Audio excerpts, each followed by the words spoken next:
What is going on, everybody? Happy Tuesday. Welcome to another day of crazy NBA basketball.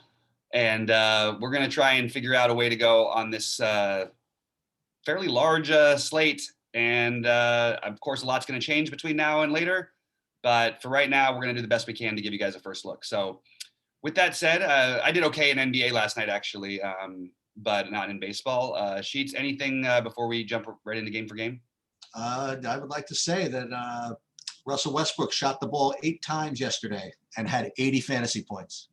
He was a spectacular. I mean, that was one of those games, man. And my Wizards now looking pretty.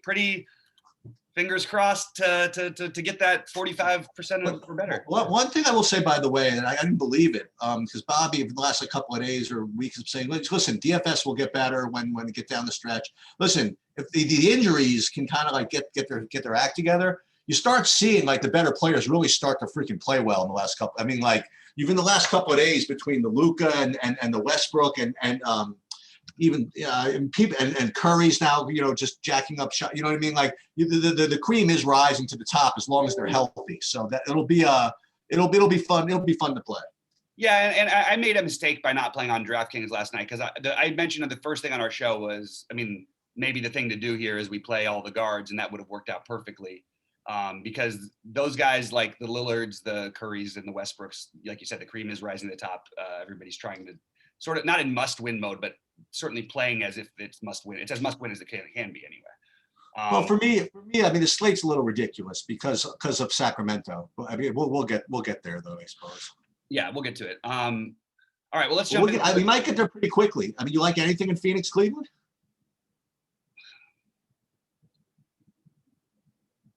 Maybe Cedi Osman. Well, that does not sound like a very ringing endorsement. I mean, it's always a little bit weird to say Cedi Osman at 5.5 when he's going to probably have some ownership, but the upside is there, I guess. I'm not at first look. I'm not in love with doing anything particularly here. Yeah, campaign at 3,400 is reasonable if he plays. Right. I mean, I think we're probably going to get better value than that. But if he plays, I agree with that. If he plays and the game blows out. I mean, yeah, as it probably will. Probably will. Yeah, not the most interesting game on the slate. I think we can move forward. So Charlotte is where a lot of this stuff's going to come from. Well, I think. I mean, there's no Devontae Graham, right? And there's no. There's another guy that was out. The Cody Martin or whatever. So you're going to get. Well, from the starters, you're going to get Rozier and Ball probably are going to emerge as good values, but you're going to get Malik Monk at 4,300, which is going to be kind of a standout as far as I'm concerned. And then you got PJ Washington as well. Oh, he's out. Ooh, yeah. Ouch. Yeah, there's a lot out here. Oh, my goodness gracious. So now we might be looking at Jalen McDaniels again. Right now, the only guy I was really focused in on the Malik Monk thing as far as the reserves go. So it's going to be Malik, LaMelo Ball, and Rozier. I don't know if I'd play Rozier and LaMelo together. But I mean, I certainly have interest in Malik Monk. He's going to be really popular, no? I think he'll be owned a lot. Yeah. Yeah. There's a lot to like in this game because of, I mean, they still have bodies. But you have Cody Martin out also, so Caleb Martin should take the Cody Martin thing and basically play. He's 3K. He's going to probably play between 25 and 30 minutes. That's kind of interesting. Bismack Biyombo, as sick and gross as it feels, 3K, and he's going to probably play between 24 and 30 minutes. But there's always a chance that it turns into Cody Zeller. So I'm probably going to get away from that one. Although I actually think Cody Zeller, like if I'm playing a bunch of tournament lineups, I think he's a really good 3K play because he's a guy who can actually, he may not play at all. I mean, he may not play more than a few minutes, or he might come in and crush in 20 minutes or something. He could have a good game. Anybody could against this Detroit team. But I think the priorities in order are LaMelo, probably followed by Monk, Martin or Wanamaker, probably Martin for me. The only thing is, like, if there really is a huge discrepancy in terms of ownership versus with Rozier versus LaMelo, I think I would just be inclined to go play Rozier then. I don't see them as being so different, and they're similarly priced. LaMelo on FanDuel is a whole different story because he's 6,200 and really hard to fade over there. But those are the guys you want, and I do think that you're going to want at least a couple guys from Charlotte, probably in most of your lineups tonight, just with the way that it is. And now we might find some other value too. So I just think that they're good, and then you can come right back on the other side. I mean, it'll be interesting to see. I don't know what Detroit, they might do something funny on a back-to-back. They're not playing for anything, except for to develop these young guys. But obviously Isaiah Stewart, again, I always like to play Isaiah Stewart. I know he wasn't great yesterday. I think that the real play though is Diallo. They closed with him. He played only 26 minutes. But that's for Diallo, who's pretty near I think he's ahead of a fantasy point per minute guy, or he's at least close to it. I don't know where he's been since it's hard to track with OKC in here, but so I mean, and even Sadiq Bey has definitely flashed plenty of upside, plenty of times to us now that we probably should start thinking 6K is very reasonable for him. I mean, he put up 44 and 48 in the last 2 games, including 48 against the same Charlotte team. So, yeah. So in terms of priority, it's Diallo followed by Bey for me and Stewart. That's probably where I end on Detroit tonight. I don't know what they're going to do with Killian Hayes on the back-to-back. I assume he'll play, but I don't know if he'll be limited a little bit in terms of minutes. And he actually hasn't been playing the back-to-back, so he may sit out, which would open up things you may not want, but well, actually things you may want even. Josh Jackson would then, if he somehow was inserted back in the starting lineup, would be interesting. Frank Jackson would become in play even at 4,900 if he was starting, and there's no if for any reason Hayes is out. But we'll know all this stuff beforehand, or should. And I'm probably going to leave the Demboya thing alone. That's the one thing I'd say I'll do. I don't think I'm going to play him at 3,300. Yeah, I mean, like I said, I'm agreeing with you in that, force me to play Detroit guy. Diallo would be my favorite, but I don't think I'm going to play them. I like the Sacramento guys and the OKC guys better. Even over Diallo, huh? Yeah, it's on back-to-back for him too. Yeah, but I'm not worried about him on the back-to-backs. I think he's a different, like Hayes is their entire future. Like, I mean, they just drafted him top. Diallo's played the back-to-backs. If Hayes is out, you probably would like Diallo, though, I'm assuming. Yeah. And we've seen Diallo, he plays sort of like a point anyway when he's out there. And he's much more active than guys like Hayes are in general. So, yeah, anyway. I do think Diallo is the guy who I'd be afraid of fading. Okay. Great game for me. I will respect. They just played this game, but I'll respect Drew Holiday a little bit and prefer his defense, and I'll prefer Durant over Kyrie. And on the Milwaukee side, I like Giannis, and I think playing Giannis and Durant together certainly makes a lot of sense. And with this value that's available today, I think you can make that work really easily. For the same reason why I thought that Drew could have could be glued, well, at least attempt to glue to Kyrie. I think the majority of his energy would be spent doing that. So if I did have to play a secondary Milwaukee guy, it would probably be Middleton, but I don't know if I'm going to do it. I'm probably just going to play Giannis and Durant. Yeah, I think that I don't even have Kyrie as in play for me. I have so much respect for Drew Holiday as a defender. It's incredible. I've watched him wrap up the guys who are literally unguardable one-on-one. And I thought he was incredible against Kyrie the other day. I actually had to watch some of that because I couldn't believe, I just thought he I don't know. I wanted to see the matchup, and I think Holiday is like legitimately right there with Ben Simmons as the best defender in the NBA from a perimeter standpoint. Giannis, like you said, long story short, it's Giannis and KD for me. I do think that, we just saw an explosion sort of quietly out of Middleton in the last game here.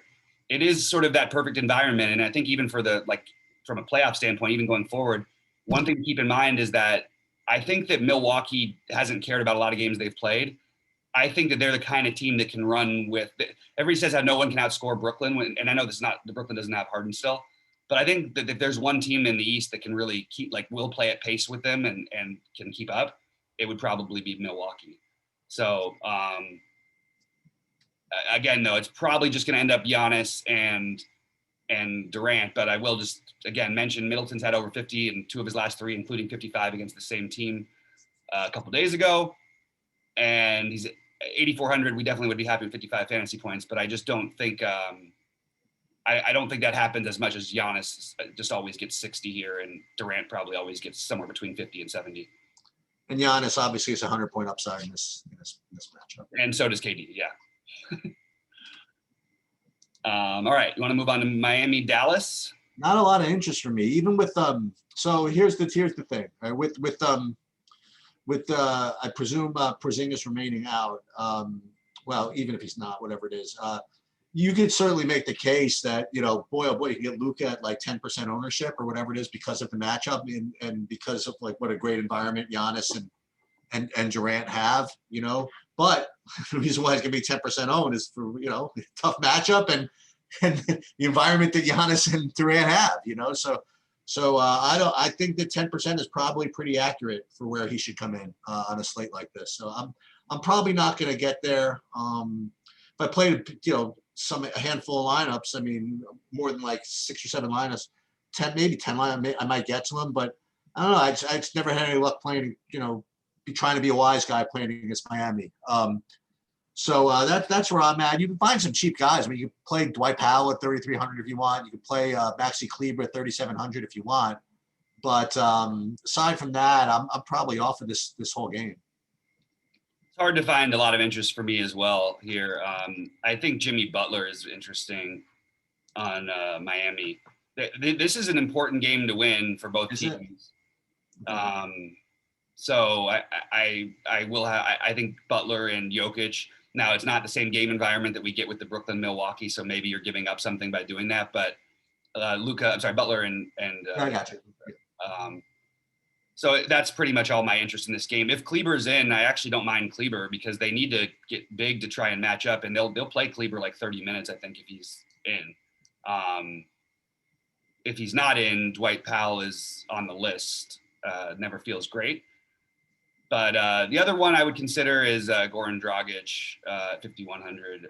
I don't know if I'm going to end up getting to it. I'm just throwing it out there because it's a very reasonable price that I think he probably exceeds more often than not.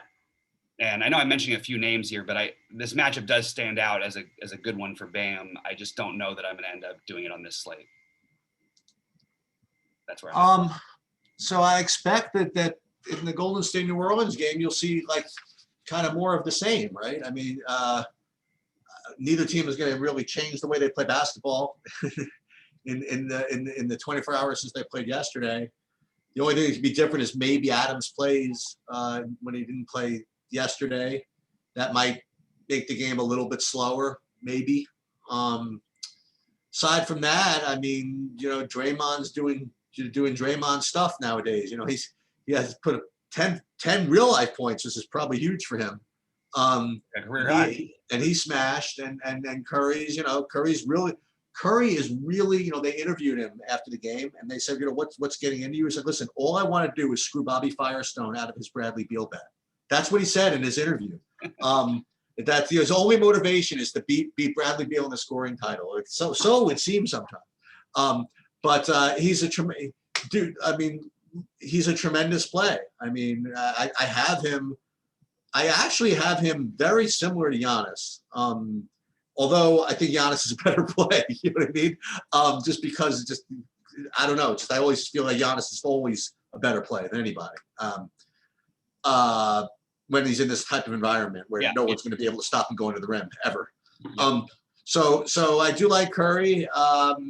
Hey, you know what? You could play Curry, Durant, and Giannis. You could probably do it.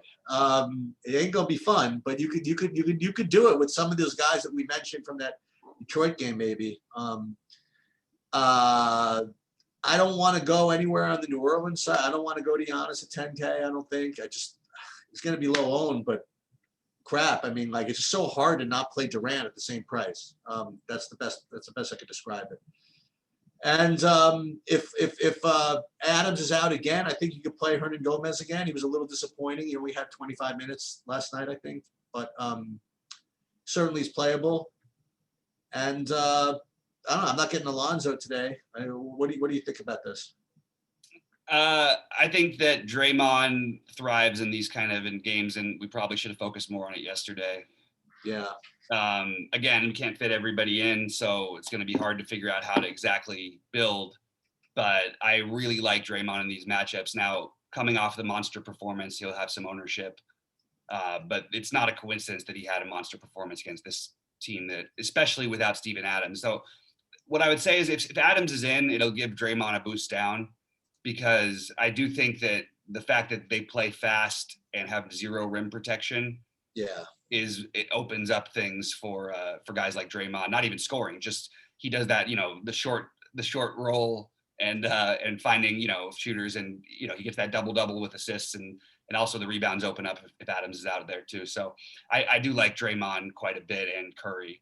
I don't know. I would have Curry ahead of. I would have Curry and Luka really close, and I think Giannis is ahead of both of them for me right now. Can't argue with that. And again, a guy who I probably, I'm not going to do it. I don't know why I'm even going to say it. I'm just going to throw out that I was going to throw out the Eric Bledsoe thing, but I think I'm going to just ignore it tonight. Sacramento. Okay. Here it comes. Yeah, so just for those who didn't know, so not only is Fox out, but now Halliburton is out as well, as is remaining. I'm presuming that Harrison Barnes is remaining out. Yeah, he's out.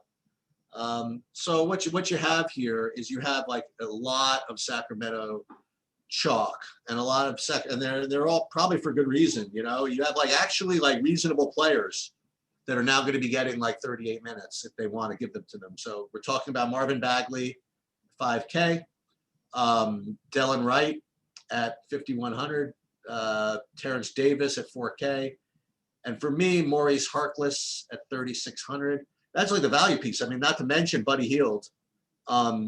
He's more expensive, but he's certainly, as many shots as he wants to take, he could take. So I think all those guys are in play. They're all going to be really popular, and on the other side of this game, I like the Lou Dort. I like the Ty Jerome, and the Pookie Dookie. So that's I think this is just a kind of a classic DFS type game where you're just supposed to stack this thing. That's where I'm at least. Yeah. So Baisley too. I forgot Baisley. We'll see about the Poku injury. What always makes me nervous, like any little thing happens to any of you guys on like in either side of this game, like they're out. That's it. They're not going to play. It feels weird that they would overly commit to Delon Wright here. And at his ownership, I might just say, you know what, I'll take the discount, play Terrence Davis, get the forward eligibility too at no ownership. And maybe it breaks where he ends up taking over a lot of the duties and they end up splitting more minutes. And they'll play together, obviously, too, at times. Bagley's the harder one for me to fade. I don't think I'm going to do that. Harkless it's just weird. Like he'll play minutes, but I don't think I'm going to do that either on the slate, to be honest with you either. How many shots is Hield going to take? A lot. I do like Hield.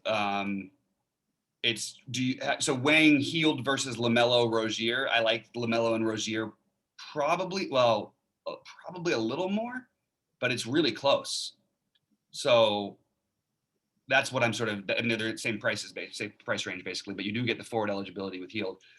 And with all these great spend ups we have, maybe this is the night, we're going to get other value, but maybe you play the value with some of these middling pieces and including a guy like, Buddy Hield, maybe your upper tier or Draymond's, maybe that 7K range I mentioned, LaMelo and Rozier.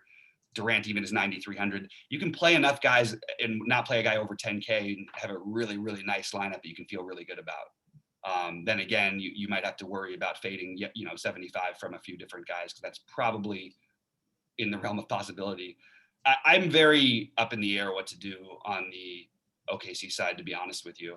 I don't know that I want to do anything. I'm very nervous about just their entire rotations in general and who's going to get announced out. And this game is after lock and all that stuff. And I don't know exactly. Ty Jerome would be the one who I'd have the most interest in just because he's cheap and is pretty effective in limited minutes, even when he gets them. So I don't know what Deck's getting minutes now. So that's throwing things off a little. Like a lot of guys are going to play a medium amount of minutes. And I just don't know how they're going to hit their ceiling. They're literally, I mean, they're a hardcore tank. They're as hardcore tanking as any team we've seen in a while. Yeah, what about this? Is Gabriel Deck, huh? Yeah. 20 minutes, 2 games in a row. I mean, they you know, I don't think I'm going to do it on this slate, but you know, if don't be surprised though if he like gets launched into the starting lineup or something. That's completely possible for them. They've been messing around.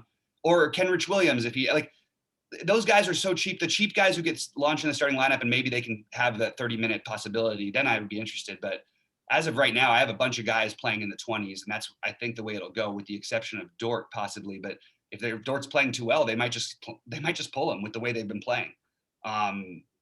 It's pretty crazy. I mean, they're losing games like 50 and 60 points. Like, so it's really hard to look at game logs and get a feel for anything. Look, the fact of the matter is Sacramento's missing like all of their best players, and they're still like a 5-point favorite, right? I mean, they could, but it's funny because I could actually see them being like an even bigger favorite here. Like, I mean, OKC is like, what have they lost? How many in a row? I don't know. Is it 15 or something? They won one. They broke it up. They beat the Celtics in one game. The one game sheets we were talking about, the blowing out, and and they'd literally been blown out by 10 or more in 10 straight games. And then they just go in there and house Boston. All right. So yeah, I'll have to revisit that one a little bit later, to be honest with you. By the way, you know what's been really working?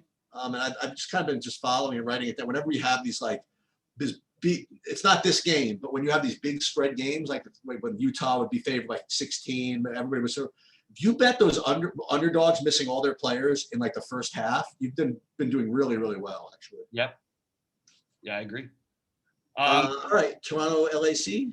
Yeah. So. Okay.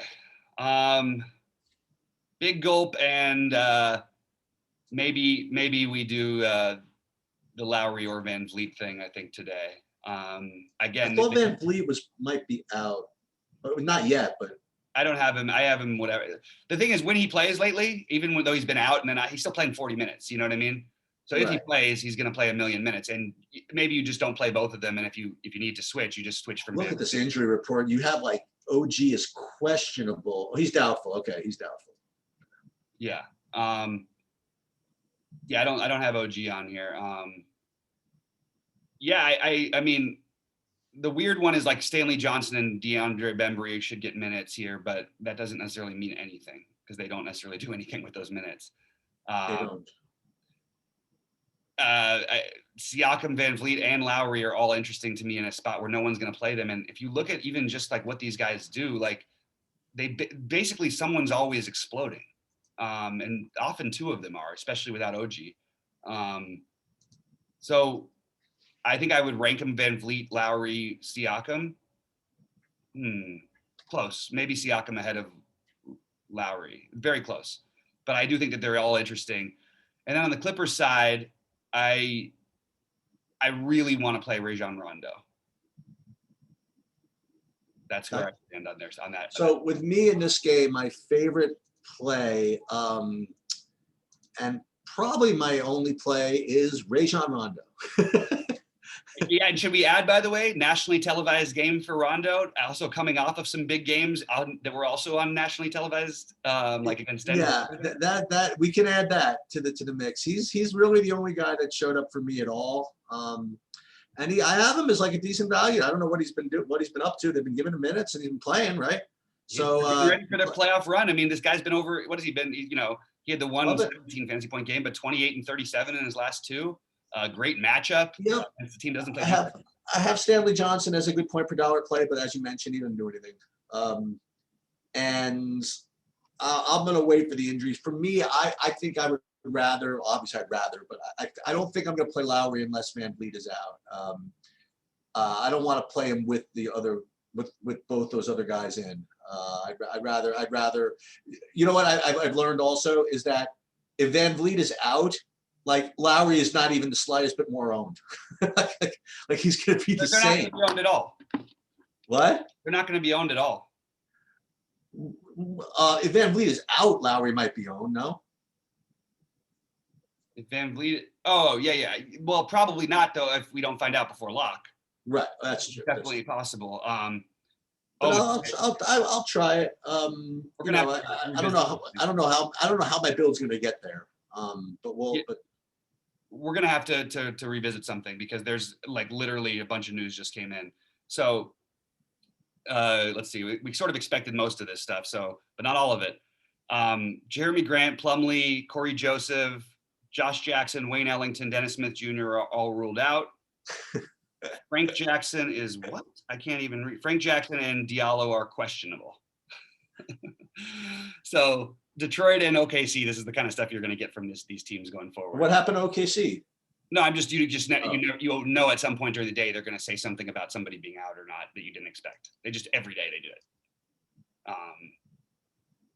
That's just going back to that Detroit thing because now we're really probably going to have to stack that game because if you take Diallo, both Jacksons out of the mix, I mean, Well, you take too many guys out, then we can't play the Charlotte guys anymore. Well, no, you can stack the game though. I guess, but like these Charlotte, now you're getting LaMelo still technically coming back from an injury, maybe only 3 quarters, right? Yeah. I mean, the weird part is the spread's going to jump, but it was only a 3-point spread coming into the day. Charlotte's been really bad lately. And they are missing some guys. They are missing some pieces. So yeah, maybe we'll just have to, it's going to take a while to upload the new projections on this, but we're going to have to revisit that one. You want to take a look at FanDuel? Yeah. I mean, sometimes when we just finish, it's a little ridiculous, but it just feels like crazy because these are like, but we still talked about the main plays. I mean, and FanDuel actually, it doesn't tend to change as much. My original lineups tend to be my best lineups on FanDuel. Okay, so FanDuel, let's do point guard. All right, hold on a minute. You can start. Sorry, I'm getting news updates and then just making sure I'm not talking about things that are already over. Okay, so DeLon Wright, LaMelo are going to stand out as the obvious plays for cash. Terry Rozier is the guy I would go. I think you could play Terry Rozier and LaMelo together very, very easily here. Let's wait to see what happens with the Detroit stuff because Frank Jackson would have shown up as a good play, but I don't even know if he'll play. He's now questionable. Steph Curry is the spend up that I like the best, followed by Luka, but I think Curry is the one I'd prefer. And then Dragic is the weird in-between guy. And then again, we have Rondo, but it's mostly going to end up Rozier, LaMelo for me. DeLon Wright, as you mentioned, strongest value, right?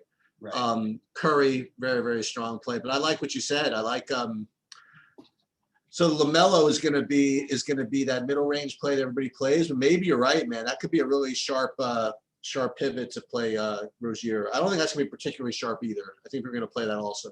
But, yeah, but maybe the thing is you just play both of them and move on. Ooh, that's a little counterintuitive, right? Yeah. I think that it changes things a little bit, and I think that they're both really. It's funny because in cash, I think that actually is a reasonable way to go. But it's something I don't see people wanting to do as much in tournaments. They think that the implied upside, but at these prices, I mean, these guys both should score around 40 fantasy points tonight on average, and maybe even a little bit more. So factoring all that in, I think that you can absolutely play them together. Like that's probably what I'm going to do, at least in my initial plans. Shooting guard for me, if Fred VanVleet plays, I like him. You mentioned that earlier, and at FanDuel, I want to stress that as well.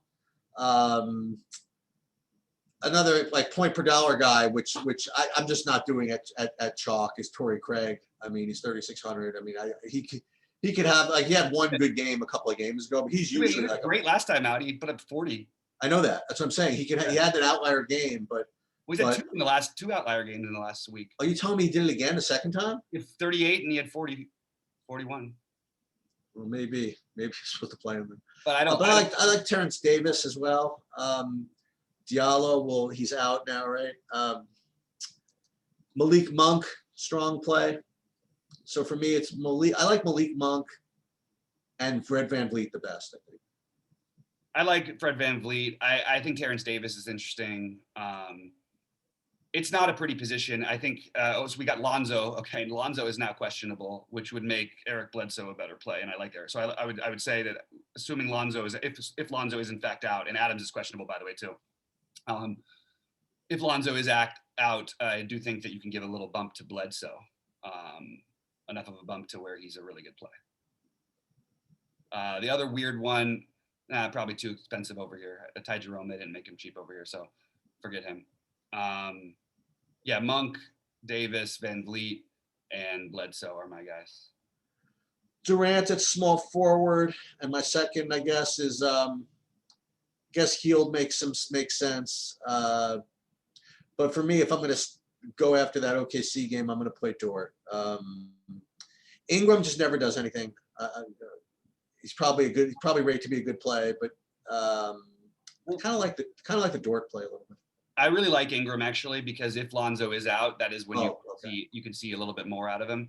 But it's been a while since he's had a big game. Sure, that's true.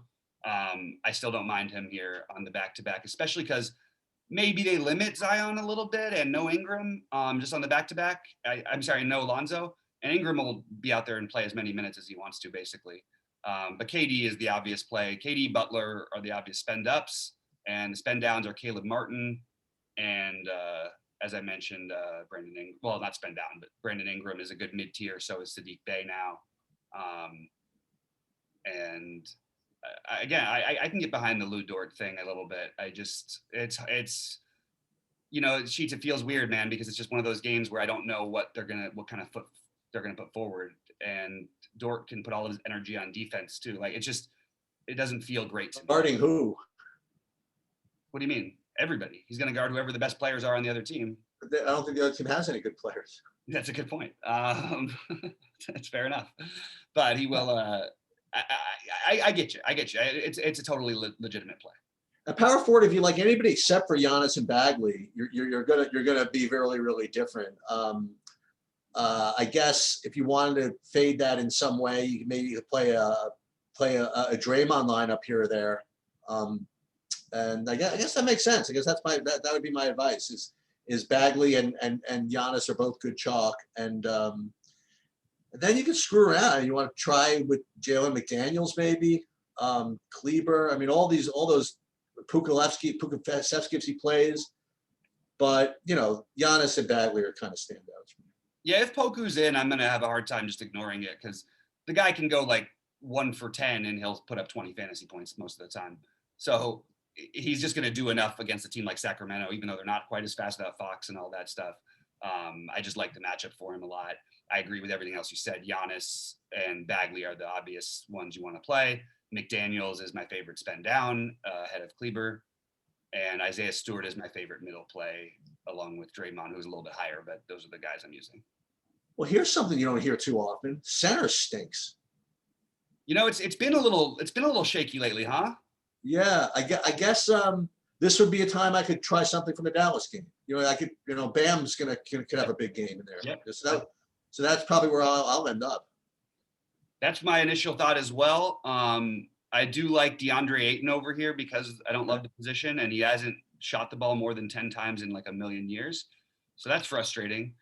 But just looking for guys to play. Why aren't we considering, again, and I know this is another guy who never ever shoots the ball either, but I think that it's an interesting off the board play. Maybe won't be out off the board because the position sucks so bad, but Jared Allen. And the other one who I have a mild amount of interest in would be Zubac. I don't love that. Again, it's a tough position to love. Yeah. Maybe after a terrible performance last night, maybe we consider Looney if you really want to go low. I mean, or Bismack. It's pretty brutal. I don't see anybody that really stands out. Hernan Gomez is going to probably end up starting again if Adams is out. If Adams is in, at 4,500, maybe he's actually reasonable. I feel as though that even though all the Sacramento guys are out, that Holmes is not really the beneficiary of that, because the guys that are out are just guards, right? So I don't think I'm going to do that. Not to But like mention I said, the position is pretty shitty. yeah, his production has been down too since we've got what's his name back. Since they've had Bagley back, and yeah, man, it's tough to find a play. I mean, if there's no Kleber, maybe Dwight Powell. Like I have a lot of maybes here, and I think that with all those maybes, maybe the simplest thing is just to go with Bam, and just he's probably going to be in the 40 plus range, and maybe you don't try to win this with center. You just make sure you take the safe play, and maybe he does win it for you. He's got the ability to have the upside, but he's going to be popular. But I think that maybe just eating a little chalk here might make some sense. All right. Good luck. Anything else? No, I think we're in business. Good luck to everybody out there. We hope that you guys crush it tonight, and send us put some screenshots up. We need to get some winnings posted back up there. If it's not, even if it's NHL, post it up there. And Bobby, I sent you the link for the 2 o'clock. Yes, sir. And you mean, wait, is it 2 o'clock or 5 o'clock your time? 2 o'clock. Oh, okay, so it's 11 o'clock my time. Yes. So yes. It's 20 minutes. I just wanted to make sure because I for some reason I had it in my notes as 5. But all right. To everybody out there, we'll see you at 6 Eastern. See you later, guys.